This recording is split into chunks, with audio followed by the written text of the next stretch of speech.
Hey guys, it's Jamie and I'm back with another Halloween spooky video.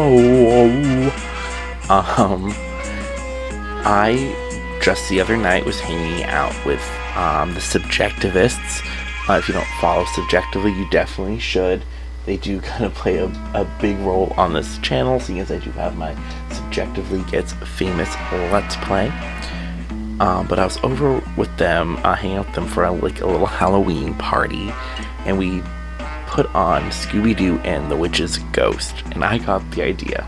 What if I did a Create a Sim video? I don't really do Create a Sim videos, even though I love Create a Sim. I think The Sims 4 Creative Sim is revolutionary compared to any other version of it. I do sometimes wish, there's some aspects of The Sims 3 Create a Sim. I don't need a color wheel, but I definitely wish certain parts of the clothing were a little bit more customizable. However, I will say The Sims 4 it's so much better. And I feel like you can actually make pretty good looking Sims. I just feel like in The Sims 3, I don't know, it was harder for me, I guess, to use it. I will say, I ended up using a lot of stuff from Realm of Magic here, and I did make them all witches. I know in the Witch's Ghost, only Thorn has Wiccan blood in her, but I decided, I was going to make them all witches, make it a little bit more fun, and it's definitely Halloween, I gave them all vampire teeth as well. As you see here, I completely forgot to turn her into a witch, so I actually have to close out of Create a Sim and go back and change it, but I give them all vampire teeth, I give them all witchy aspiration, or not all of them, but they definitely have witchy aspects to them, and I definitely went through trying to pick traits I feel match them a little bit more from what we've seen.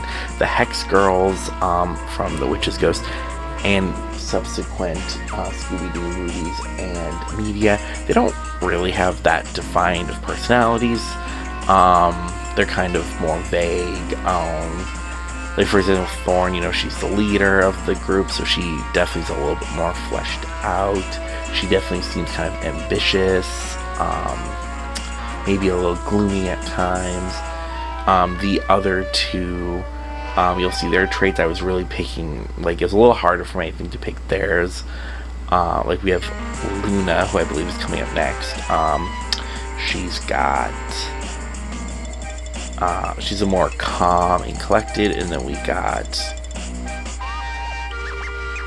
why am I forgetting the last one? I literally just had to look up all of them to get more of a refresher. But yeah, the last one, Dusk. Yes, Dusk. She's more aggressive, a little bit more angry. So she was I actually had a lot of fun with hers, but I had fun with all of them. I was a little sad because Thorn here, even though she has dark hair, it has red undertones. At least that's how it's depicted in The Witch's Ghost, and I wanted that, and I played with her having red hair, and it didn't really work out. But I don't know about you guys, I've always loved the Hex Girls. I love that they call themselves Eco Goth. I'm yes, I love it. That's me. My Twitter handle at one point was Eco Goth Squad, and my Pokemon Go username, even though I don't really play it anymore, is also Eco Goth Squad. And I got it from, of course, Eco Goth. Even though there's options for other clothing, I really only made their normal day wear. I didn't really go into all the others, except before I upload it to the gallery, I will go through and give them a few more looks. I definitely think, Luna here, I think she's my favorite how she came out. I think she's also the prettiest that I made. For her, she's depicted as having darker skin than the other two. The other two are very pale, they don't go out.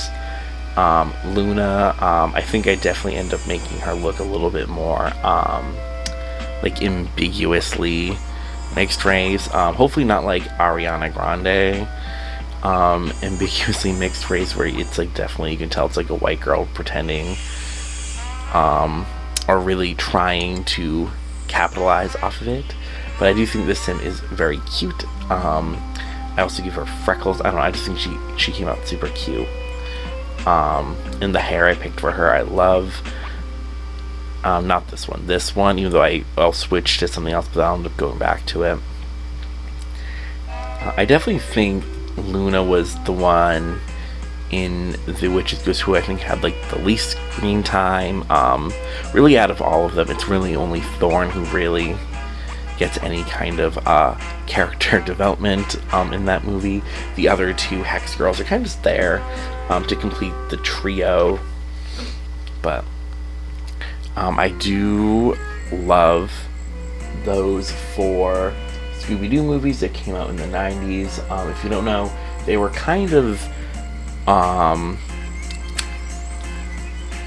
Hanna-Barbera trying to recapitalize on the Scooby-Doo franchise. They were like looking to see what worked, what they could continue to do, and one of the big differences that came out of these movies and past ones is that the monsters were real, and that there was some kind of deeper, compelling message or reason for the ghosts, which is always, or not just ghosts, but monsters. You know, the first one that kicked off those new ones was Zombie Island, which, that's a great one. That one also, like, I feel like when you describe it, it sounds very convoluted and complex, but it's not. Because, you know, there's the aspect of it's not just the zombies, but also there's like weird were-cat voodoo stuff going on. But no, but that one's great. And then came The Witch's Ghost, which I think might be my favorite. I think it's because it takes place in New England. It's based off of kind of like that Salem area, as well as I just love witches, and I love the Hex Girls. The one that came next was the Alien one, which I'm forgetting the name of. That's another one I really like. That one has really stuck with me, and I think about a lot. And I love that because there's also like the twist where Shaggy and Scooby's like love interests in that movie are also aliens. It also just has like really great aesthetics. It reminds me a lot of Strangerville. I wonder if when they were creating Strangerville, if they were purposely taking aesthetic choices from that movie. They probably weren't, because I think also the aesthetics of the southwest corner of the United States, southwest corner. I forgot which way was west for a second. It's like very defined, and I feel like it's also very drenched in kind of like alien, supernatural, encrypted culture. So, but you know, definitely, I see the comparisons. I see it. However, then came Cyber Chase, and Cyber Chase is also really interesting visually because it's the first of the Scooby-Doo movies to really start playing with CG animation, computer generated animation, and it's not just in kind of the more futuristic cyber scenes, but also they used a lot of it just in general, and that's also why that one looks so different than the others. And that one also has a very interesting kind of plot to it. But you know, I divest. But you know, this was really fun. I thought this was gonna a good way to shake it up a bit, because most of my Halloween videos so far I've had a few let's build or speed builds as well as one let's play. So I really wanted to I don't know, mixed it up a bit. So you can download the Hex Girls off of my gallery page, as well as make sure to go and check out some of my other builds on there if you want. Username Jaymehorne, Jaymehorne, one word. Also check out my other content here on YouTube as well as Instagram. Thank you so much, and I will see you in the next one, and happy Halloween!